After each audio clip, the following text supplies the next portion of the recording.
Assalamualaikum warahmatullahi wabarakatuh. Alhamdulillah, salatu wassalamu ala rasulillah. Ahmad kaum muslimin yang dirahmati Allah subhanahu wa ta'ala. Di video kali ini kami akan angkat video dari channel Harry Pras, di mana ada seorang ustadz. Ini ustadz akhir zaman ya, sama dengan Pak Ustadz Rahmat Baikuni ya. Ini ustadz mengatakan bahwa ya, Bani Saud itu adalah keturunan Yahudi katanya. Jadi seluruh raja-raja Arab ya, dari dulu sampai sekarang mereka itu adalah keturunan Yahudi. Ya, entah data dari mana yang disampaikan oleh Pak Uzma ini sehingga berani dengan tegasnya menyatakan bahwa Bani Saud itu adalah keturunan Yahudi. Ya, dan katanya dia pegang datanya.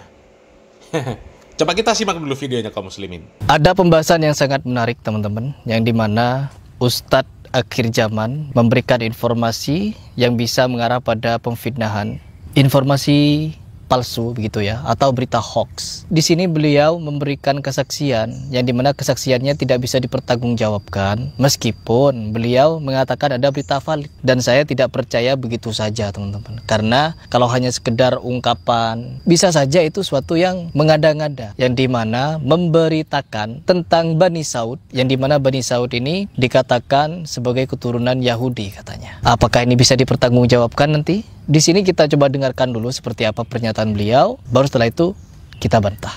Mereka ini Arab Saudi itu kan dari keluarga Yahudi. Tuh, mereka ini yang dimaksud adalah Bani Saud yang disebut-sebut oleh Ustadz Zul ini, mereka keturunan Yahudi. Saud ini, Alu Saud ini adalah keluarga Yahudi. Tuh, jelas ya pernyataannya teman-teman ya. Silsilah mereka kepada keluarga pedagang Yahudi dari Irak. Mereka datang dengan cara atas nama pedagang semacamnya, lalu penguasa kabilah yang ada mereka racuni, mereka bunuh, mereka dengan kejahatan mereka ya. Jadi orang-orang Yahudi datang ke Arab Saudi sana membunuh orang-orang asli Arab ya, lalu mereka berkuasa di situ. Menurut fitnahannya begitu teman-teman. Dan kemudian perempuan Hijaz mereka nikahi, lahirlah anak. Dari anak-anak ini mereka bangun dinasti namanya dinasti Alu Saud. Dan ini yang kerajaan Arab Saudi sekarang. Pengakuan ini langsung disampaikan oleh Raja Faisal waktu di Washington. Oke, berarti ada informasinya, ada datanya ya. Beliau mengatakan bahwa dalam pernyataan ini ada data jejak digital teman-teman. Kita akan minta nanti datanya. Apakah benar ada datanya? Silakan paparkan. Sehingga keluar di Washington Post ya. Oh, keluar di Washington Post. Ya, oke, ada datanya ya teman-teman. Siapapun kalian, tinggal tag Instagram saya apabila memang ada nanti. Apa kata Raja Faisal? Jangan ganggu orang Yahudi yang tinggal di Arab. Tuh. Kita bisa kok hidup bertetangga dengan mereka. Tuh. Artinya kami adalah orang Yahudi. Tuh, kami orang Yahudi teman-teman katanya. Kami keturunan Yahudi. Jadi nggak heran kalau ini orang-orang Arab Saudi itu cuek dengan yang terjadi di Palestina sekarang. Tuh. Ya, bahkan jadi orang-orang Saudi, orang-orang Arab Saudi, penguasa Saudi, kenapa mereka diam kepada penindasan yang terjadi di Palestina sana? Karena mereka ada hubungan darah. Menurut teori konspirasi yang dinyatakan oleh na'udzubillah min dzalik. Kalau kami menebak arah pembicaraan dari Uzma ini kaum muslimin ya. Uzma ini ingin memframing bahwasanya Arab Saudi itu nggak peduli dengan Palestina. Itu arahnya ke sana. Dan memang kalau kami baca-baca tentang pemberitaan apakah Bani Saud itu keturunan Yahudi atau bukan kaum muslimin, kami menemukan sebuah postingan yang cukup mengejutkan ya dari channel internasional sindonews.com kaum muslimin ya. Di sana ditulis ya bahwa komandan Iran ini menyebut keluarga kerajaan Arab Saudi adalah keturunan Yahudi. Komandan Iran kaum muslimin, dan kita tahu Iran itu pemahamannya seperti apa ya. Isinya di sana orang-orang Syiah kaum muslimin. Ya, orang-orang Syiah. Jadi bisa jadi sumber-sumber yang diambil oleh Uzma ini untuk mengeluarkan statement bahwasanya Bani Saud itu adalah keturunan Yahudi, mungkin sumber-sumber yang diambil adalah sumber-sumber dari Syiah. Dan ujungnya ya dinarasikan bahwasanya Arab Saudi nggak peduli dengan Palestina. Padahal kepedulian Arab Saudi terhadap Palestina luar biasa ya. Berapa banyak sudah bantuan yang diberikan oleh Arab Saudi untuk Palestina. Tapi arah dari pembicaraan Uzma ini, yang dimaksud Arab Saudi nggak bantu Palestina, nggak peduli dengan Palestina. Mungkin karena Arab Saudi ini nggak bantu perang. Mungkin seperti itu, ya. Coba kita lanjut lagi videonya kaum muslimin. Kita harus berbicara fakta ya. Di sini pernyataan antum harus dipertanggungjawabkan by data. Kalau memang ada beritanya, tinggal paparkan beritanya. Oh, ini beritanya loh. Kalau memang benar ada pernyataan yang sedemikian rupa. Kalau berbicara masalah fakta, teman-teman, ya, kita berbicara fakta di sini. Apa yang disampaikan oleh Ustadz Jul ini tidak ada bukti atau pernyataan resmi dari Raja Faisal. Gak ada, teman-teman. Kalau kita mau berbicara masalah asal muasal hoax Raja Faisal keturunan Yahudi, ini ada sumbernya memang. Tapi sumbernya dari buku The Zionist Connection yang ditulis pada 1978 oleh Alfred, teman-teman. Seorang penulis anti-Zionis yang mengutip dokumen tidak jelas. Dokumen tidak jelas. Lalu yang berikutnya, situs-situs konspirasi yang mengklaim bahwa Raja Faisal pernah mengatakan hal ini dalam wawancara internasional, ini sebenarnya tidak ada, teman-teman. Kalau kita mau berbicara rekaman videonya atau rekaman suaranya, tidak ada. Apalagi masalah artikelnya, gak ada, teman-teman. Tapi kenapa begitu berani Ustadz Zul ini memberikan pernyataan sedemikian rupa? Coba kalau memang ada beritanya, buka HP-nya, kan ada, kan gampang. Tinggal dibuka, lalu paparkan ini loh beritanya. Tapi gak ada, teman-teman. Na'udzubillah min dzalik. Terus kalau kita mau berbicara masalah fakta tentang Raja Faisal dan hubungannya dengan Yahudi, malah Raja Faisal ini dikenal sebagai orang yang anti-Zionis. أحد الأئمة يصف الخمر بأنها أم الخبائث. وأنا أقول أن الصهيونية هي أم الخبائث. لأنها هي أسباب هالمشاكل هذه كلها في العالم. الشيوعية جت من الصهيونية. المبادئ الهدامة جت من الصهيونية. التفسخ الخلقي جاء من الصهيونية. الخروج على كل المبادئ وكل التقاليد وكل الأعراف وكل الآداب وكل الكرامة والشرف جاءت من الصهيونية. فإذا هي أم الخبائث وهي الأساس. والسبب في ذلك مثل ما ذكرت في الأول أنهم يحاولون على أنهم يسيطروا على العالم. هم لا يمكن يسيطروا بعددهم ولا بقوتهم، ولكن يسيطروا على العالم بتفكيرهم بهذه المبادئ يبثوها بين أبناء الشعوب. فلما تصل إلى درجة من التحلل والتفسخ وعدم القدرة في ذاك الوقت يسيطروا عليه. وهذا هدفهم. وهم والله ما أصدقاء أحد. هم أصدقاء الشيطان. Dan mendukung kemerdekaan Palestina, teman-teman. Ya, pada tahun 1973, beliau ini memimpin embargo minyak kepada Amerika Serikat dan sekutunya. Catat itu baik-baik. Bahkan dari dulu sampai hari ini, pernyataan dari kerajaan Saudi itu tetap sama. Tidak akan berdiplomatik dengan Israel selama Palestina masih berada di bawah penjajahan Israel. Asal kalian tahu itu. Betul, ya. Bahkan sampai sekarang ini kaum muslimin, ya, ada postingan di channel NU Online, ya. Di sana ditegaskan oleh putra mahkota Arab Saudi, ya, Muhammad bin Salman, ya, beliau mengatakan bahwa Arab Saudi itu tidak akan mengakui Israel tanpa kemerdekaan Palestina. Artinya tuduhan-tuduhan dari Uzma itu tidak berdasar, ya.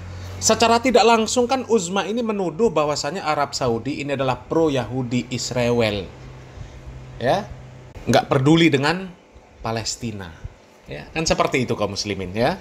Coba kita lanjut lagi kaum muslimin. Terus silsilah. Kalau kita mau berbicara masalah silsilah yang dimana dinyatakan oleh Ustadz Zul tadi, yaitu menurut pernyataan silsilah Al-Saud telah diteliti oleh ilmuwan Arab, sejarawan Arab, dan sama sekali tidak ada kaitannya dengan Yahudi, teman-teman. Terus lagi, pernyataan Raja Faisal di media AS, The Washington Post, ataupun di New York Times, tidak ada sedikit pun keluar kalimat dari Raja Faisal bahwa dirinya berketurunan Yahudi. Malah yang ada di situ adalah pernyataan beliau tentang dukungannya kepada Palestina. Maka dari itu, teman-teman, apabila apa yang dinyatakan oleh Ustadz Zul ini benar-benar ada, Raja Faisal memang pernah mengungkapkan pernyataan seperti itu, pastilah akan menjadi kontroversi. Tapi mana buktinya? Tidak ada kontroversi, malah Ustadz Zul ini yang menyatakannya. Dapat infonya dari mana? Ya kaum muslimin, ya, dan kami juga cobalah nyari-nyari, ya, apakah ada memang, ya, berita secara resmi yang menyatakan bahwa Bani Saud itu adalah keturunan Yahudi. Ya, kami cari-cari informasi, kami browsing kaum muslimin, ternyata nggak ada kaum muslimin. Ya, bahkan memang disebutkan ada beberapa pernyataan atau tuduhan yang menyebutkan bahwa Bani Saud adalah keturunan Yahudi. Tapi pernyataan tersebut tidak didukung oleh sejarah dan silsilah keluarga dari Bani Saud. Jadi hanya sekedar tuduhan saja, tanpa data.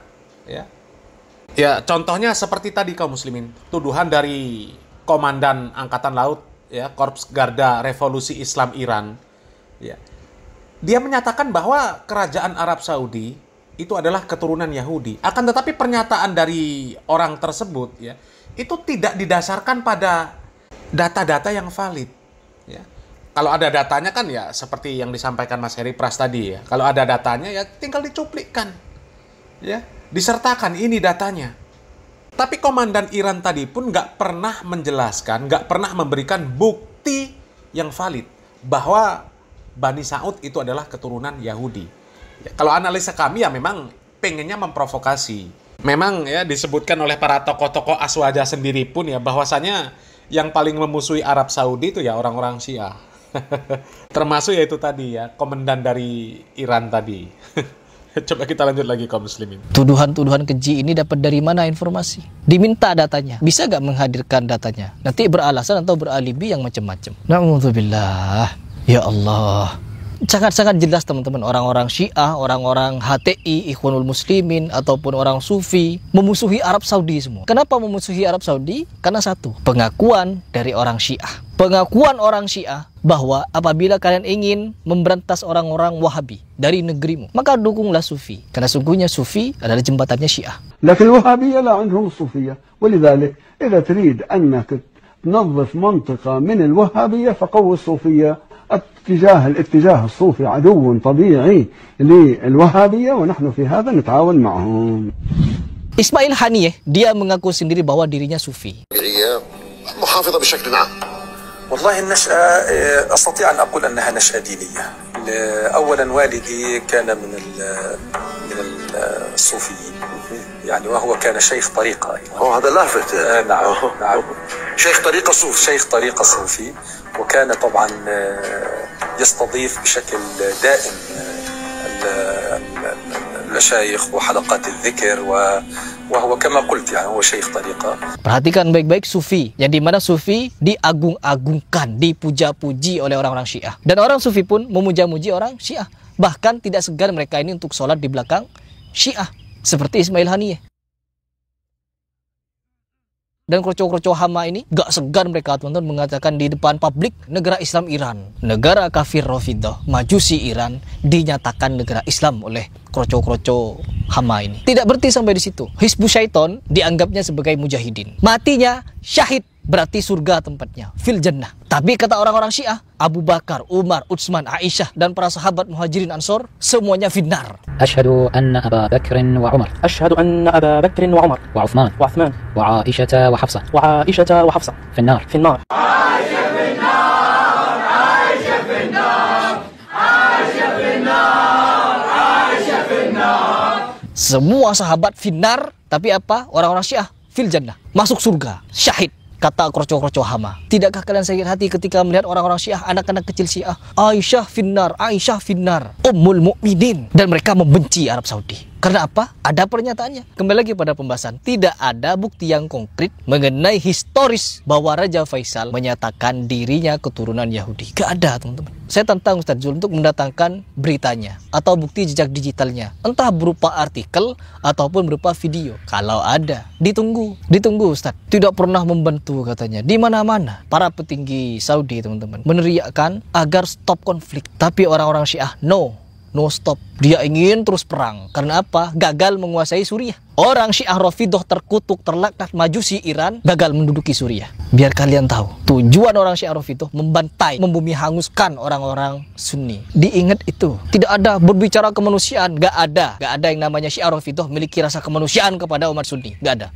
Hanya kepura-puraan semata, itu takiyah. Kalau kalian bertanya bagaimana orang-orang Syiah yang sebenarnya, orang Syiah yang sebenarnya ingin membumi hanguskan orang Sunni. Ketika mereka menguasai Mekah Madinah, mereka akan membongkar kuburan Abu Bakar, Umar, Utsman, Aisyah. Untuk apa? Dikisos, dibakar jasadnya. Itu tujuan mereka. Dari mana Heri Pras dapat buktinya? Saya punya teman 15 tahun pernah meneliti masuk ke agama Syiah. Dan akhirnya keluar dia diburu oleh orang Syiah. Diburu. Bukan omong kosong saya bicara ini. Kemarin ketika saya datangi Hussein Gaza, jelas dia mengislamkan Hizbus Syaiton. Bagaimana kalau Hizbullah itu Islam? Jelas-jelas Rafidah. Kami Syiah Imamiyah, 12 imam. Sudah mengaku 12 imam. Wa nahnu Hizbullah الحزب الإسلامي الشيعي الإمامي الاثنى عشري لن نتخلى عن فلسطين لن نتخلى عن القدس لن نتخلى عن شعب. Syiah Imamiyah 12 imam kata MUI sesat menyesatkan. Dan kembali pada pembahasan bahwa asal-usul keluarga Al-Saud atau silsilah dari keluarga ini berdasarkan histori teman-teman, keluarga Al-Saud berasal dari Anza bin Wa'il yang dimana masuk ke dalam suatu suku bangsa Arab yang disebut sebagai Bani Hanifah. Asal kalian tahu teman-teman, tidak ada catatan sejarah yang menyebutkan bahwa Bani Saud ini keturunan Yahudi. Mentang-mentang gerakan Bani Saud ini berkuasa setelah bekerja sama dengan gerakan Salafi, pemurni tauhid, pemurnian akidah, ya, pemurnian akidah sudah terkontaminasi berbagai macam faham yang sesat. Mereka banyak yang tidak terima dengan gerakan Salafiyah yang berhubungan dengan Bani Saud, teman-teman. Akhirnya apa? Nyari-nyari cara untuk menjelekkannya. Salah satunya ini. Dan berikutnya kita juga berbicara masalah dokumen atau sumber teori konspirasi Al-Saud Yahudi. Pertama teman-teman, ada dokumen palsu seperti The Protocols of the Elders of Zion atau hoax internet. Salah tafsir sejarah, beberapa pedagang Yahudi pernah tinggal di Hijaz seperti di Madinah, tetapi tidak ada kaitan dengan Al-Saud. Tidak ada teman-teman. Terus yang berikutnya lagi, pernikahan dengan keluarga lain. Katanya kan orang-orang Yahudi ini menikahi perempuan-perempuan di Hijaz. Tidak ada teman-teman. Ada klaim bahwa nenek moyang Al-Saud menikah dengan wanita Yahudi atau sebaliknya. Gak ada. Ya, gak ada. Karena apa? Tidak adanya bukti. Lalu kita berbicara masalah pandangan ulama dan ilmuwan. Bagaimana pandangan ilmuwan dan ulama? Yang pertama ada sejarawan dari Arab Saudi yang bernama Dr. Abdullah Al-Uthaymin, dan yang berikutnya juga ada Dr. Madawi Al-Rashid menjelaskan bahwa Al-Saud adalah keluarga Arab asli dengan silsilah yang jelas. Ya, tidak ada yang samar-samar, apalagi nyambung ke Yahudi, gak ada teman-teman. Terus yang kedua, bagaimana pendapat ulama? Ya, di sini ada juga beberapa ulama yang menolak klaim ini karena bertentangan dengan fakta sejarah dan nasab. Dan di sini ada satu fakta menarik yang dimana kemarin Ustadz Adi Hidayat membawa-bawakan dalil tentang orang-orang yang menolak nasab. Ya, yang untuk membela siapa namanya? Ba'alawi. Apa dalil yang dibawakan? Yaitu surat Al-Ahzab ayat ke-58. Ya, dimana berbunyi, dan orang-orang yang menyakiti kaum mukminin, laki-laki dan wanita dengan sesuatu yang tidak pernah mereka lakukan, maka orang tersebut telah membawa sebuah fitnah dan dosa yang nyata. Terus yang berikutnya ada juga hadis yang dibawakan oleh, yang dimaksud ada dua perkara di kalangan para manusia, yang kedua itu menyebabkan kekafiran pada mereka jika dikerjakan dengan sengaja dan mengetahui akan keharamannya, yaitu menodai keturunan, menghina nasab, dan menangis dengan suara-suara keras kepada mayat. Di sini jelas teman-teman bahwa dalil-dalil yang berusaha untuk dibawa oleh Ustadz Adi Hidayat di dalam pembelaannya kepada Bani Ba'alawi, Bani Ba'alawi apa? Kita akan paparkan juga kepada Ustadz Zul ini, yang dimana berusaha untuk membatalkan nasab Bani Saud dengan alasan tersambung kepada Yahudi tanpa data dan fakta yang valid. Ya, kalau memang ada fakta datanya, kita tantang, kita berikan tantangan kepada beliau. Silahkan paparkan datanya, artikelnya atau jejak digitalnya. Ditunggu, kita tunggu. Semoga berkenan untuk memberikan jawaban secara konkret. Ditunggu Ustadz. Nah, kaum muslimin ya, sebenarnya melihat video dari Uzma itu sudah paham arahnya kemana, itu sebenarnya sudah paham ya. Tujuannya jelas, memframing Arab Saudi itu buruk, nggak peduli dengan Palestina. Yang peduli dengan Palestina adalah yang sekarang ini ya pura-pura perang lah ya. Kalau kita menyimak video-video dari Harry Pras ya, itu jelas ya. Orang-orang yang sok-sokan bela Palestina itu pura-pura mereka itu. Ya, jumlahnya sedikit, nggak habis-habis. Yang habis mana? Rakyat Palestina. Mereka ini isinya orang-orang Syiah yang bertakliyah, sok-sokan bela Palestina, sok-sokan jadi Muslim. Padahal mereka bertakliyah. Ya nggak ngerti lah, Uzma ini apakah memang akidahnya ke sana atau dia hanya termakan provokasi orang Syiah? Ya wallahu a'lam bishawab kaum muslimin. Ya mudah-mudahan hanya terprovokasi dan mudah-mudahan ke depan ya tersadarkan kaum muslimin. Dan sebenarnya kalau kita berbicara masalah ya masalah nasab, masalah keturunan sebenarnya kaum muslimin, ya mau keturunan apapun itu nggak ada urusan. Yang penting ya orangnya baik, yang penting manhajnya baik. Ya, yang penting Islamnya baik, itu loh. Daripada orang yang keturunannya bagus, ya, seperti Ba'alawi tadi, ya, ngeklaim keturunan Nabi Muhammad SAW, tapi kelakuannya kelakuan Yahudi. Mending orang Yahudi, ya, nggak ngeklaim keturunan Nabi, tapi ya manhajnya bagus, agamanya bagus, adab dan akhlaknya bagus. Daripada seperti Ba'alawi ngeklaim sebagai keturunan Nabi tapi akhlaknya Yahudi. Ya. Semoga bermanfaat. Salam waras, salam akal sehat. Barakallahu fikum. Wassalamualaikum warahmatullahi wabarakatuh.